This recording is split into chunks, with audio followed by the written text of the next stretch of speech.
All right, so what we're looking at is at 17 minutes.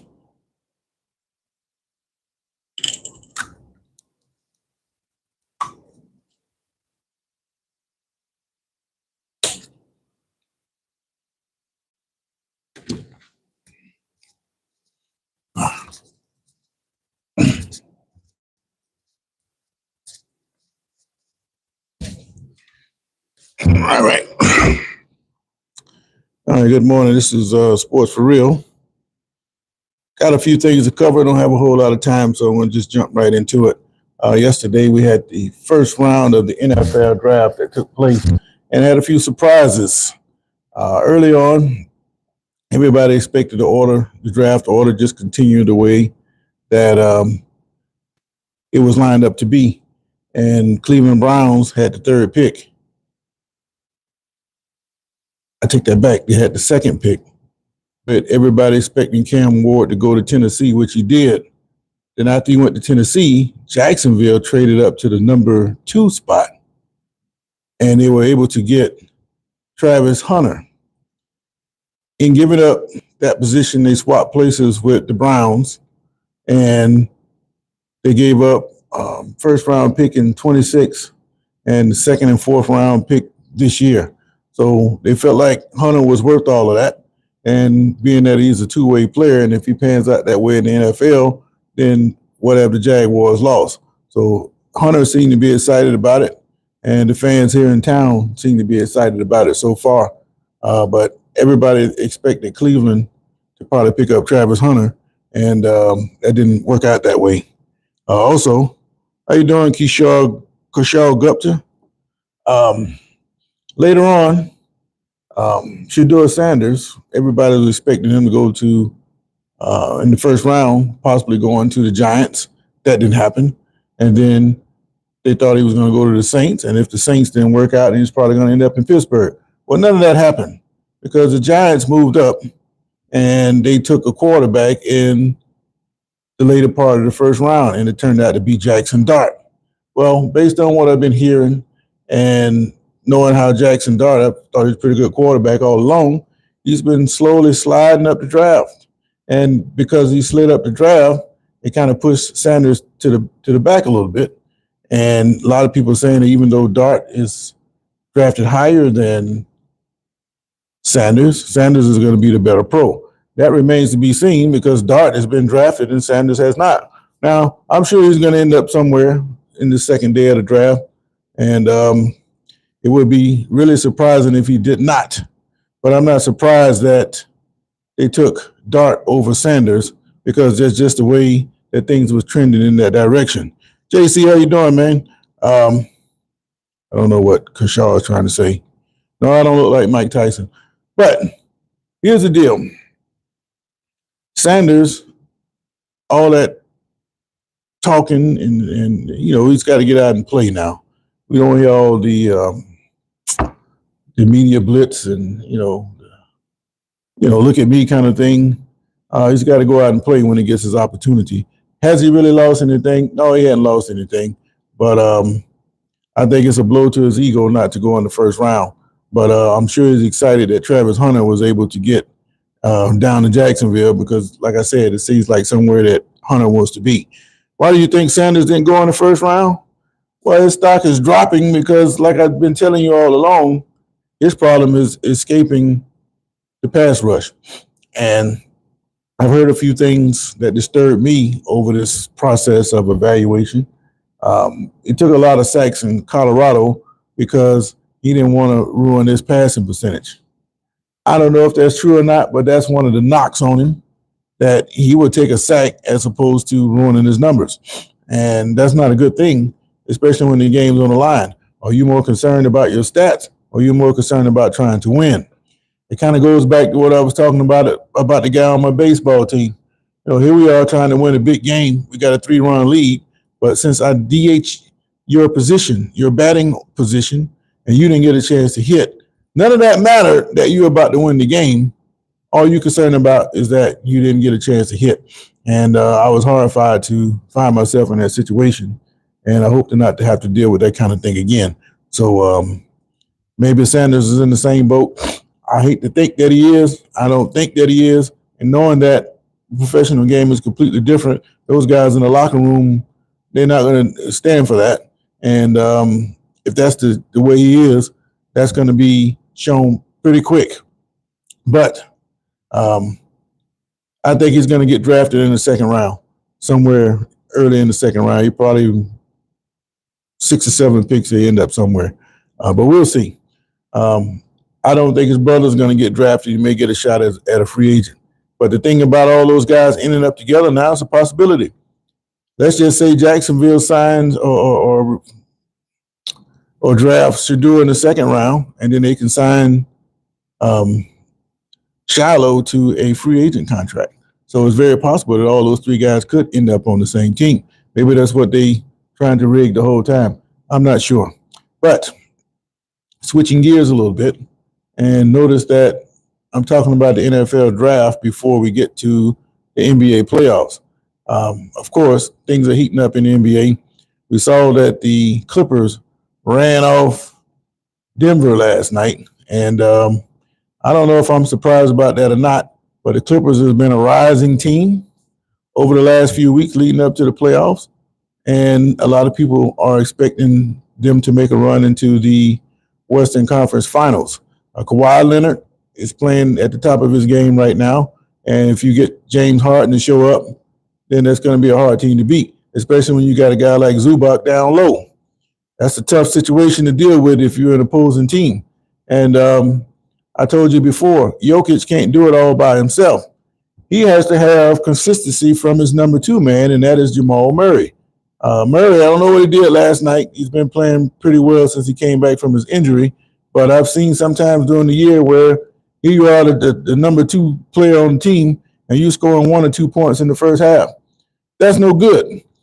Some players just can't stand the spotlight, and I'm starting to wonder if Murray is one of those players. And if Denver has any hope of getting back into this series, he's going to have to step up and play. Now, speaking of spotlights, another player that I think is blinded by the lights is that guy Malik Beasley over at Detroit. He's had 2 playoff games, and the guy can't hit the broadside of a barn. And I wonder if the pressure is too much for him. They end up losing the game last night, but he kind of like disappeared, like what you see Jamal Murray do sometimes. In the first half, he started to come on later in the game, but they need that consistency if they're going to be able to advance through the playoffs. The Knicks have more of a balance than they do, and that's why the Knicks were able to edge them out in the end. But in reality, Detroit has outplayed New York through these first 3 games. And if they get a guy like Beasley to get more consistent, then I don't think the Knicks have much of a chance, because these young boys are hungry and they're showing a lot of heart. All they need to have is more consistency from the outside shooter. Beasley got the franchise record for 3-pointers for Detroit, and he was like the second highest scoring 3-point shooter in the league this year. So for him to only make 1 or 2, but he's normally hitting 4 or 5, that's not good enough. And he's going to have to pick his game up. Now, this player here has been picking his game up, but last night he had to pick himself up off the floor. Morant, he goes airborne, like he tends to do. He looks like he's out of control a lot of times. And the guy hit him or bumped him, and he falls chest first. But he ends up with a hip contusion. I don't know how you get a hip contusion when you land chest first. And then if you look at the thumbnail and all the videos out there of how this guy landed, it looked like, somebody ran him over with a tank or something, the way he was acting. I think it was being overly dramatic. Secondly, once you shake it off chest-wise, and you should have been able to come back to the game. To me, that is the difference between a football player and a basketball player. Basketball players aren't tough enough. Now, Jimmy Butler, the night before, he landed straight on his back, sort of to what Morant did, but he landed on his back. He's got a contusion as well, so he's going to be sitting out. That is a big loss for Golden State. If he cannot get himself back into the game, and if they mess around and lose again in Game 3, then Golden State, they're in trouble. So they can't afford to lose these star players when you need them the most. But to me, with the medicine that they have now, man, go get that shot up and come on out and play. If this is what you really want to be, you want to be a champion, go get that taken care of, man. And we want to hear all that crying and acting like you got ran over by a tank when all you did was have a hard fall to the floor. That happens all the time. It's not like hadn't happened to him before. So that team needs you. Matter of fact, they were up like 25 at the point that injury happened, and that represented the turning point from the game. Oklahoma City, who has been dominating Memphis up to this point, you got a 25 plus point lead. You got to get back out on the court and finish that, man. But he's not able to do it, and now I'm hearing he's going to be out for the whole series. Well, there's no reason to bring him back for game 4 because Oklahoma City roared back and won the game. Going away. So we're going to get a sweep going to take place in Memphis. They might come out and fight for maybe a quarter and a half, but after that, it's like what they used to say with the NFL. Those guys have those trailers backed up and waiting for the game to end so they can hit the road. And that's what's going to happen with Memphis. They're going to get swept. So we've probably seen the last of jamorant for this season. Hopefully he can get a little tougher and come back next year. Yes, I know it was a tough fall, but he didn't hit his face on the court like I thought he did. And that's the thing I was worried about. But hip contusion, man, I don't even know what that is, man. Get up and play the game. That's all I want to see. All right. And lastly, I want to talk a little bit about Shannon Sharpe. As you know, yesterday, he not resigned or stepped aside or maybe was pushed aside. Whatever the case, he's going to be away from ESPN for a while, if not permanently, because of this sexual allegations he has against him. And I'm disappointed that in a guy like that, because I thought being that you were on the top of the world, everything seemed to be on a meteoric rise, whatever you do, and you get involved with something like that. I'm not saying he's guilty, but he had some kind of relationship with the woman, and he's being sued for $50 million. So they offered to settle for $10 million. And that doesn't mean that he's guilty. It's just, what does it cost to get this case over with so I can move forward? It's the same kind of move that all those guys make when they get into this situation. And it's not an admission of guilt. It's just a cost that they pay to try to get it over with.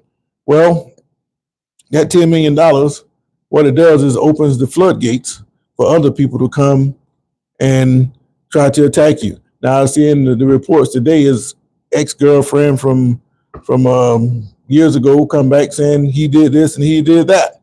Well, it's the same thing with Diddy. All these people coming out of the woodworks saying you did this and did that years ago. You got no proof. You got none of that. But all you're doing is piling on to the situation, trying to get a free payday. This country is sick in a lot of regards. And everybody, if you can get away with it, that's pretty much what they're going to do.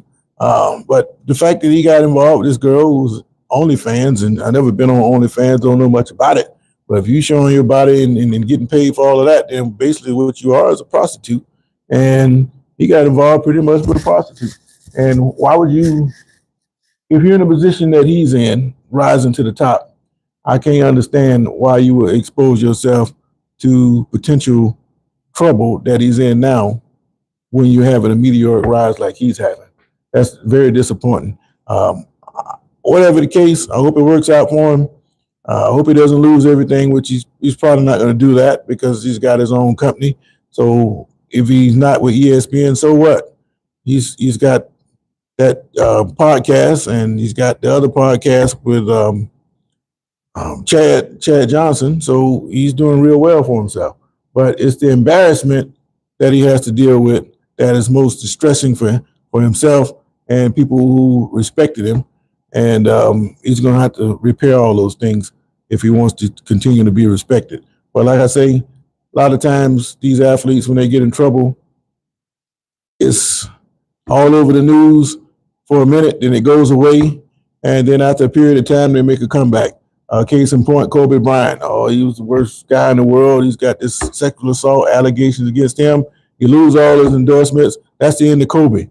Well, he was still playing basketball. And because he played basketball, people started to forget about those allegations, and he bounced all the way back, endorsements and everything. And I suspect Sharpe is going to end up in the same kind of way. But like he said, it's embarrassing for his family, and that's a relationships that he's going to have to repair. And hopefully, he can get all that straightened out. But I'm not saying no guilt or innocence. I'm just saying what it looks like to me, and I'm disappointed because I didn't think he was the type of guy to get mixed up in those kind of things. So you never know. But I just want to come on and speak a little bit about that and talk about jamorant and see how OKC roared back after he got hurt. So you can't afford to lose your star players at the wrong time, and you see a lot of that in basketball. I also see a lot of guys hitting the floor these days in basketball, and over the years, I don't recall players hitting the floor as much as I'm seeing it over these last couple of weeks. You can be physical, but you don't have to keep hitting the floor, man. Eventually, somebody's really going to get hurt. Now, Morant just missed getting seriously hurt. If he had hit his face directly on that floor, he probably would have lost a couple of teeth, if not broke his jaw. I thought he broke his jaw, but when you look at the replay, his face never hit the floor. It was his chest. So again, how do you get a hip contusion from chest first landing?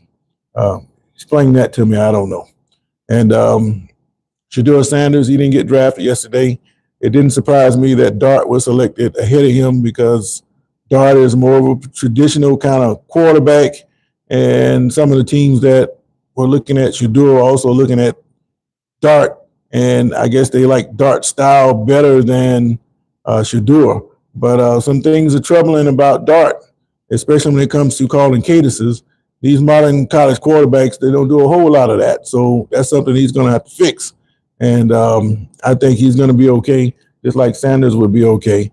But I'm interested to hear what the Jacksonville fans have to say about Travis Hunter getting drafted by the Jaguars in the first round. So that's where I am now. Unless there's some breaking news, I'll catch you guys in the morning. And I appreciate you wherever you are. JC, Vishal Gupta, appreciate you guys chiming in with me today. Let me check the poll results. Most of you are saying that you are not surprised that Sanders didn't go in the first round. His stock has been dropping lately, but he's gonna bounce back. It doesn't matter when you get drafted; is what you do when you get where you're going. And I think that he's got the bounce back in him, and all he needs is opportunity. But if it's true about him taking sacks to save his throwing percentage, that's not a good thing. And he's going to have to repair that damage or that image because he's going to get exposed by his new team wherever he goes, if that is the case. But I don't think that's the case, and I'm certainly hoping it's not the case anyway. But anyway, wherever you guys in the world, have a great day. And until next time, I catch you guys on the bound. But in the meantime, I got to go to work. So I'm out.